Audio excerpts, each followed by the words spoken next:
I'm Lisa Fletcher, and you're in the stream. Today, Peru's Supreme Court cleared a paramilitary group of crimes against humanity. What does the verdict mean for the victims' families? It's a story that's even got the country's first lady tweeting.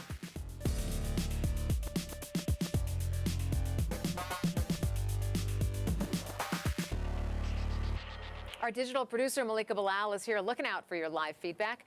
So, Malika, how are people in Peru, in terms of our community, reacting to this news? Lisa, they appear to be united in their shock and anger over the ruling, but what they disagree about is what this is going to mean for former President Alberto Fujimori. So, of course, for those of you at home, if you'd like to join the conversation, tweet us. Use the hashtag AJStream. Joining us at the table is Colina Youngers, a senior fellow at the Washington Office on Latin America, where she specializes in human rights and U.S. policy toward Peru. Colina, welcome to the stream. Thank you for having me. Glad to have you here. Peruvians are talking about today's topic on social media, and the stream wants you to jump into the conversation. And the easiest way for you to follow us is on Twitter. It's just one more way for you to be in the stream.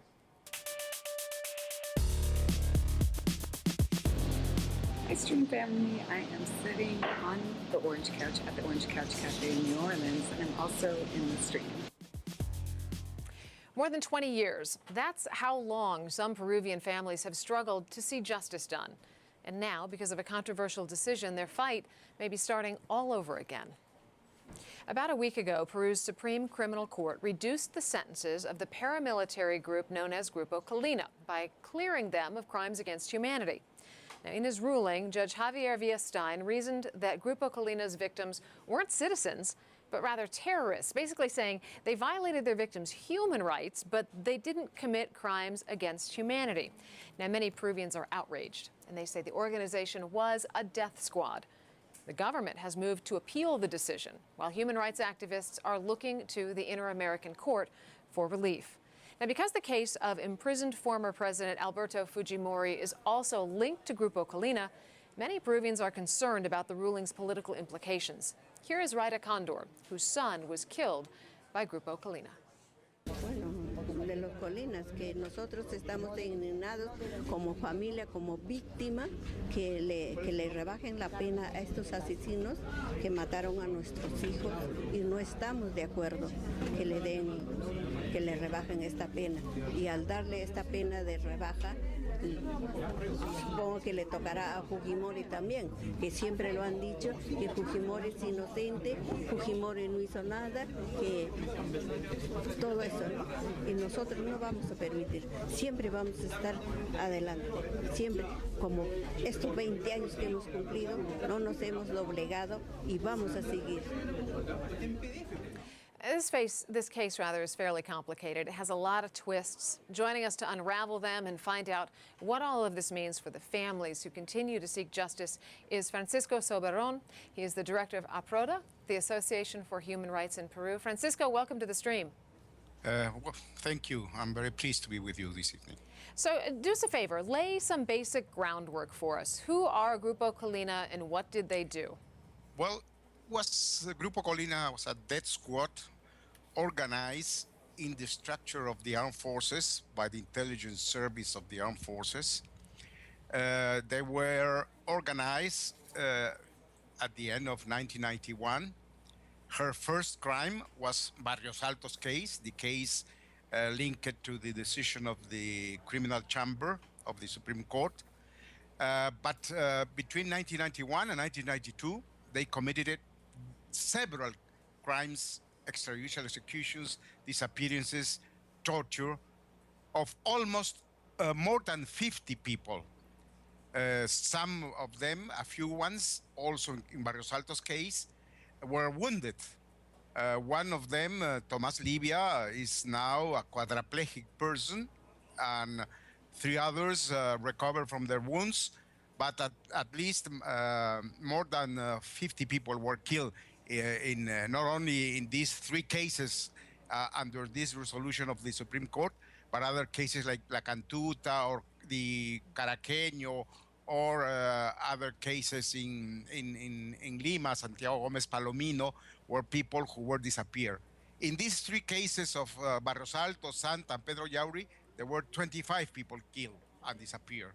So the death squad was organized by Montesinos under a chain of command that started with President Fujimori, the chief of the armed forces in those days, General Nicolás de Hermosa, and then the intelligence service of the armed forces was involved in organizing, giving supplies and all the elements for their acts in committed these crimes during 1991 and 1992. So, Coletta, this all went through the judicial process. People were charged, they were found guilty, they were sent to jail. Why is this all coming up again, and why are these sentences being reduced? How did it end up before the Supreme Court? Well, we have to put this all in context. With the return to civilian rule in Peru in 2000, ultimately an amnesty law that had provided cover for all of the people involved in these human rights violations was overturned, and thus began the initiation of literally hundreds of human rights cases that culminated in the historic conviction of former President Alberto Fujimori for crimes against humanity. And he is in jail serving a 25-year sentence for that. The Barrios Altos case and the other two cases that are involved in this Supreme Court ruling was a long, torturous case. It took about 10 years to finally reach a verdict, much of that due to delaying tactics on the part of the lawyers, the defense lawyers involved, but finally resulted in historic convictions of those responsible for carrying out this death squad activity. Well, our community is weighing in on this. Lorena on Twitter says, this ruling is disgusting. It was insulting to the family's victims. They were cold-blooded killers.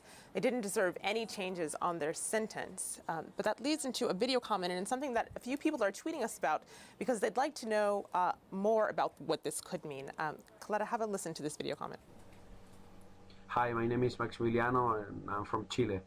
My question is, in order to figure out the real consequences of this kind of decisions, how do you think this would affect in cases like Fujimori, I mean emblematic cases? That's widening it out a bit, but what are the implications for Fujimori?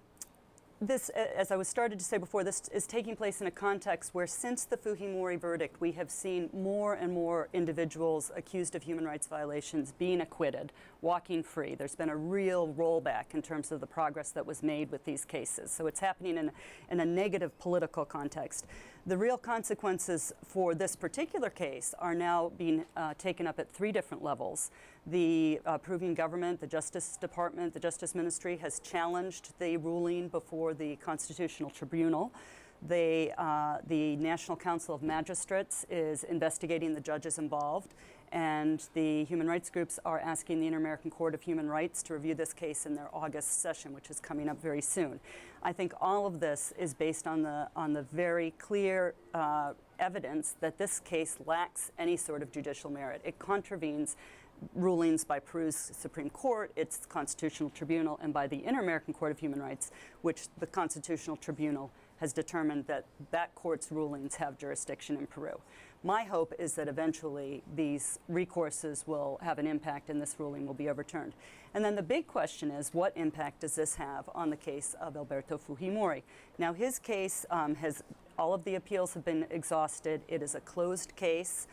He was convicted for crimes against humanity, which by international law cannot be pardoned. And he was also convicted for aggravated kidnapping, which by Peruvian law cannot be pardoned. So technically, this cannot have any legal impact on the Fujimori case. However, there's a great deal of concern of the political impact. Hold that thought, because just within the last 15 or 20 minutes, we talked to Kenji Fujimori, who is President Fujimori's son. And we asked him some questions about his dad's case. And we asked if, given the amount of protests that are going on, who really supports a pardon for his father? And this is what he said. 67% de la población está a favor de un indulto de mi padre. Prácticamente a mi padre lo han condenado por lesa humanidad y secuestro agravado. Jamás, lo digo enfáticamente, se dio el delito de secuestro agravado. Porque las dos personas, las dos supuestas personas agraviadas, en su testimonio dijeron que jamás recibieron un trato cruel, jamás fueron agredidos físicamente. Entonces, si no hay agresión física, no hay tortura, ¿de qué secuestro agravado se está hablando?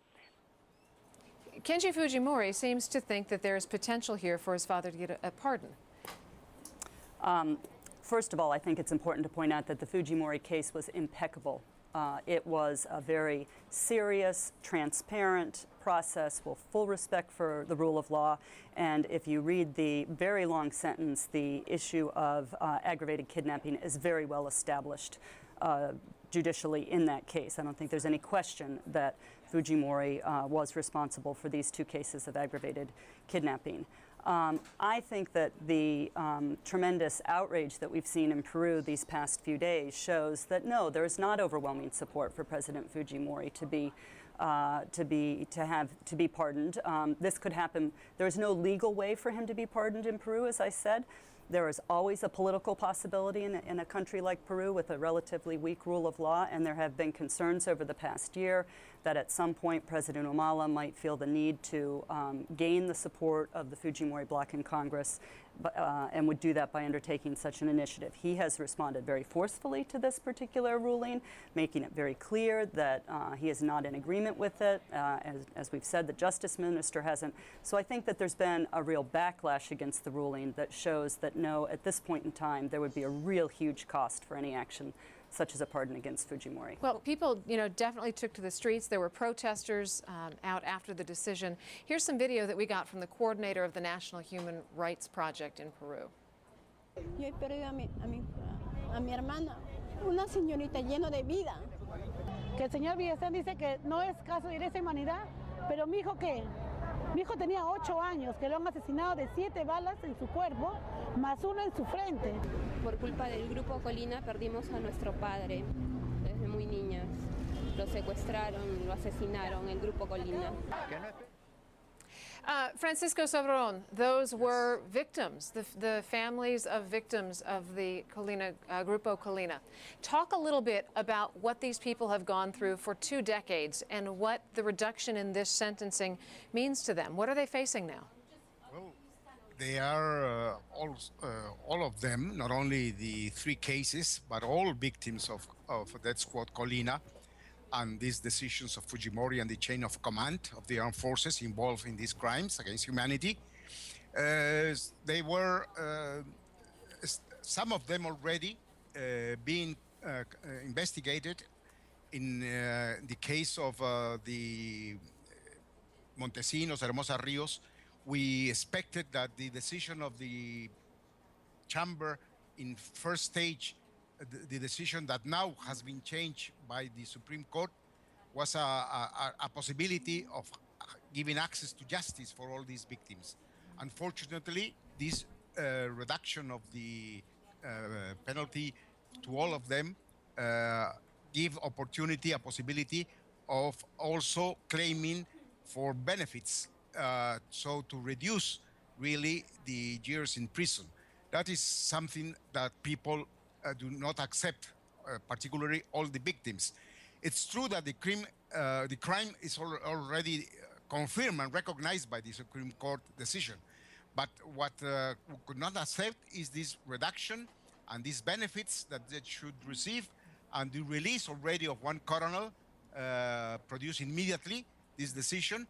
That is why we are appealing all this decision through different means, as Colina Group has mentioned, in the Inter-American Court, in the National Council of the Magistrates, and in the Constitutional Tribunal.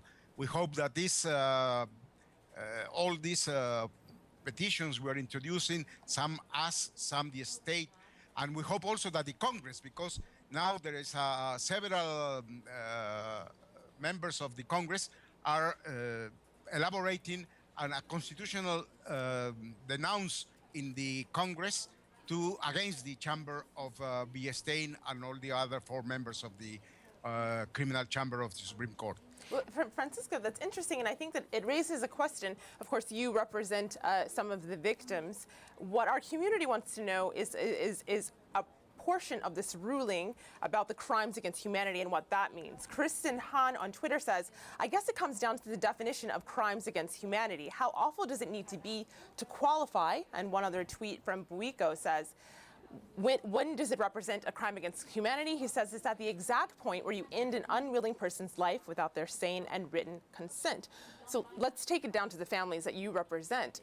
this issue of crimes against humanity versus murder. What are their thoughts on that? Francisco? Yes. Yes.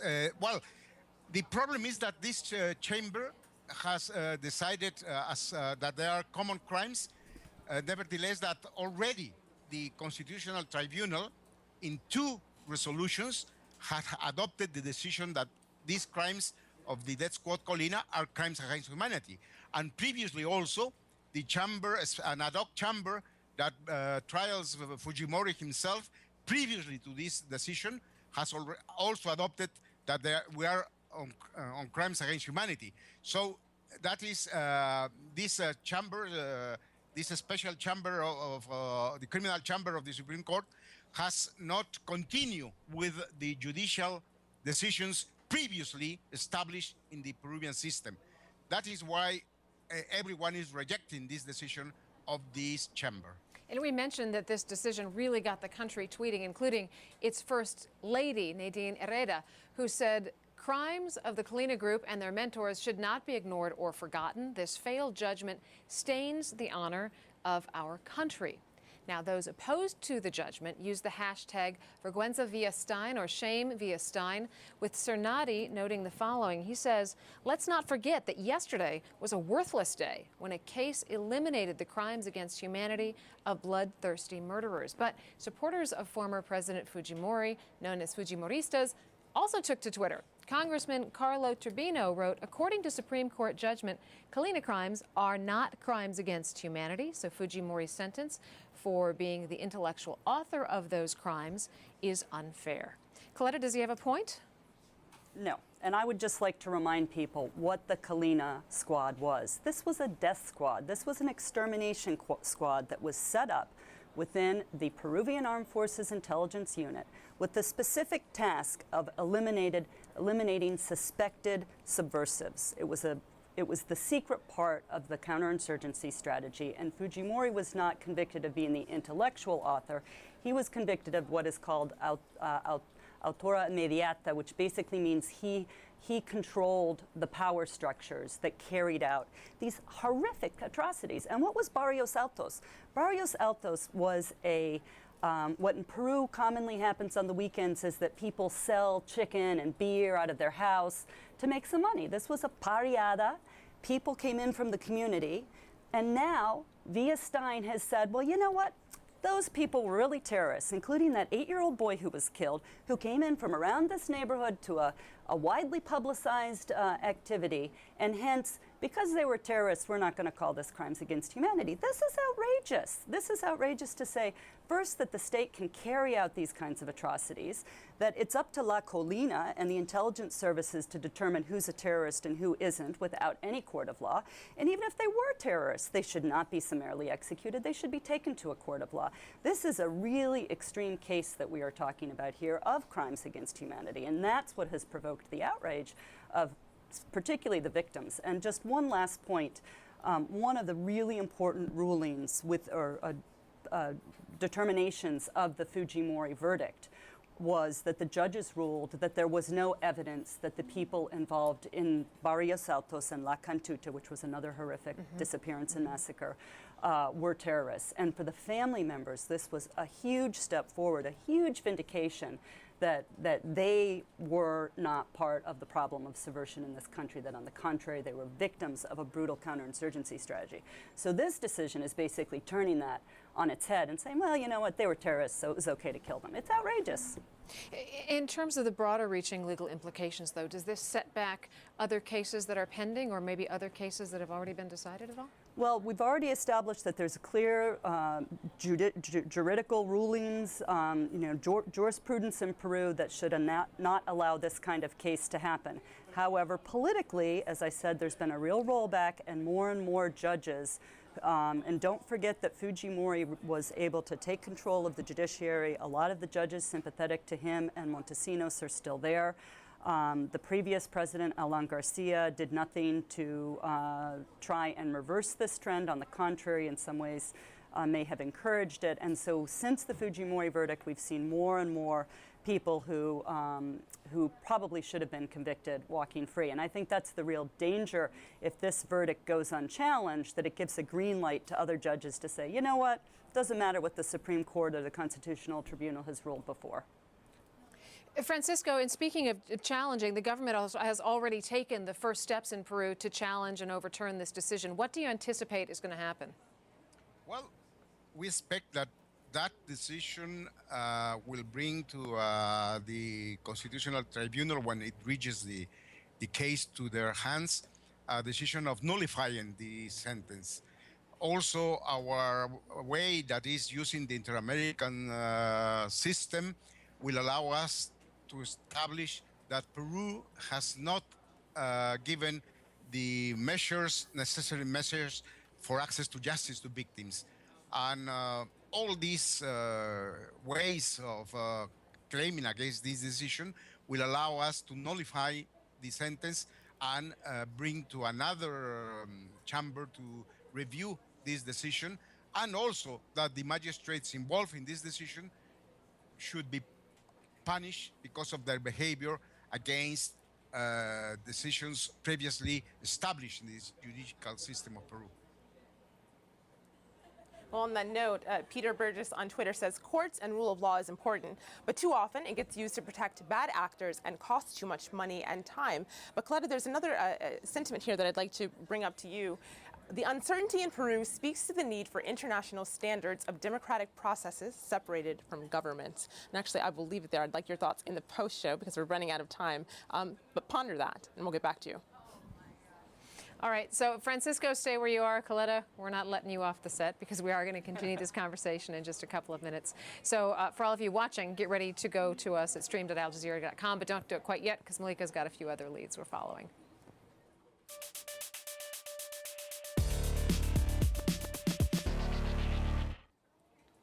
A power failure left more than 300 million people without electricity in northern India, and residents took their venting online.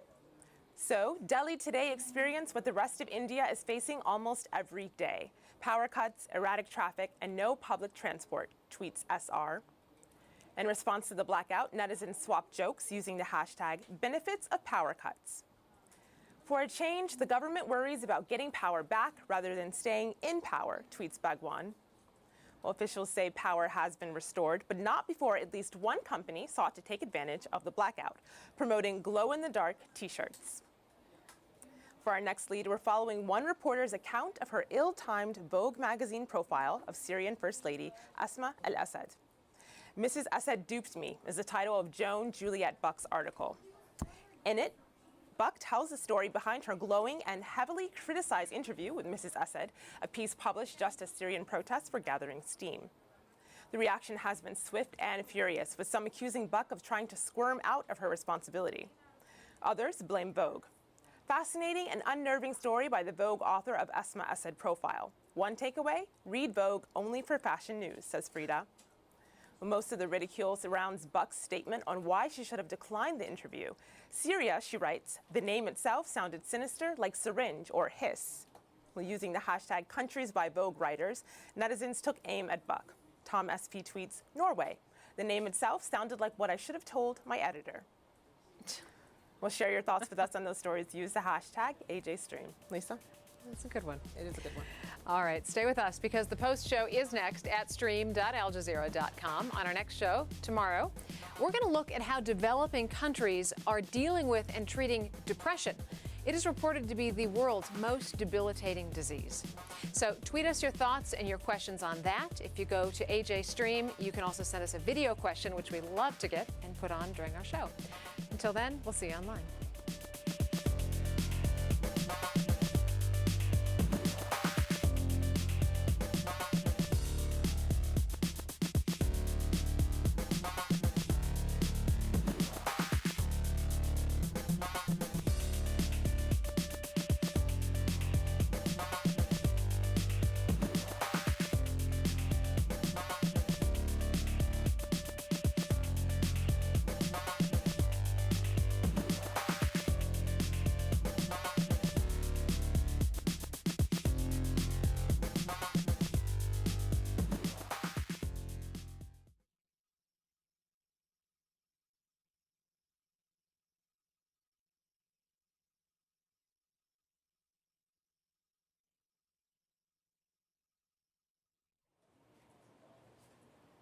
Welcome back to the Post show. We are talking about Grupo Colina in Peru and the Supreme Court's decision there to reduce the sentences of members of the so-called death squad. I want to pick up where we left off.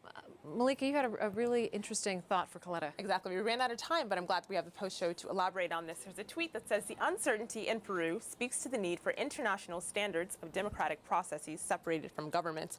But before you answer that, actually, in the last few seconds, we got a tweet from Mariana who says they should go to the Inter-American System for Human Rights. So is that not that international court that can speak to this? The Inter-American Court of Human Rights is part of the Inter-American System of Human Rights, and I think Peruvian human rights groups have used that very effectively in these different cases.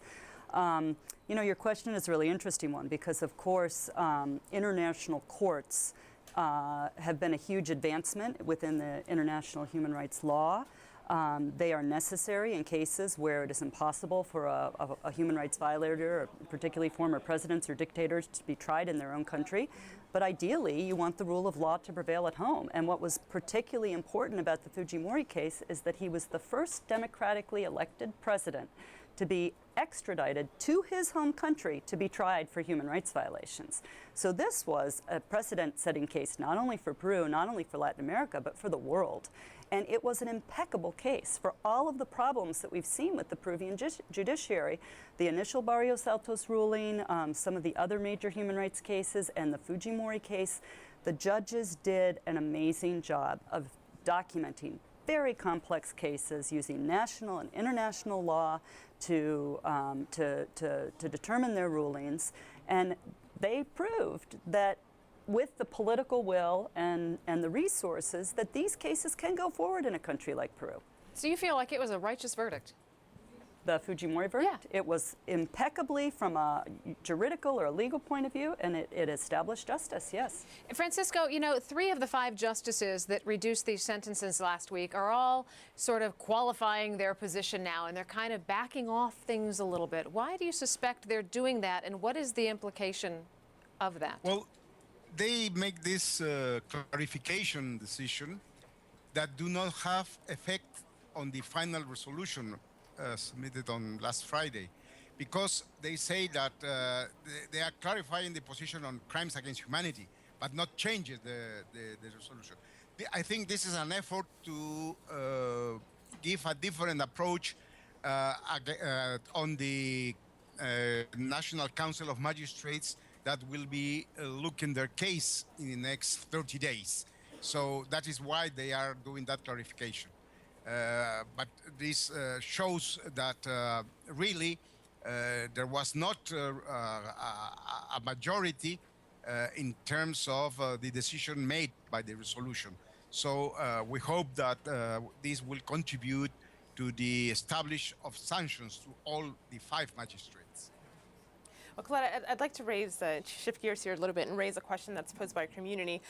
While Fujimori's son said 67% of the population are in favor of a pardon, our community, of course, online is the opposite. Say the opposite is true, but Kristen raises an interesting point. She says, to what extent did the government condone this? She says, how much blame do we put on individual shoulders? I.e., would you blame the president or spy master more than the individuals in the death squad who may insist that they were just following orders?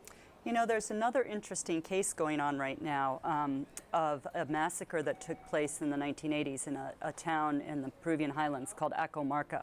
And what's really interesting about this case is that one of the military officials charged is not doing what has traditionally been done and closing rank and refusing to talk, but he is basically saying, you know what, my boss told me to do this, and he's talking about where he was and when he was when the boss, you know, the army general in charge said, you know, first go commit this massacre and then go clean it up. So that sounds something we see every day. It's revealing the extent to which you can not only blame the person who pulled the trigger. Obviously, they bear responsibility, but particularly in the case of Peru, you had structures set up by the state and endorsed by the top military command and the intelligence services that were carrying out these atrocities. And so responsibility goes all the way down the chain. Francisco Sobron, final thoughts? Well, I think that this circumstance we are living in Peru strengthen us as human rights organizations and the victims organization to continue struggling against any possibility of impunity in Peru on gross human rights violations that have occurred in the last 30 years. So we hope that this is only a difficult moment, but at least that justice will have positive results in the next future. All right, Francisco Soberon, Coletta Youngers, and of course, thanks to our community for all your thoughts and questions. That's it. Malika and I will see you tomorrow. Have a great rest of the day.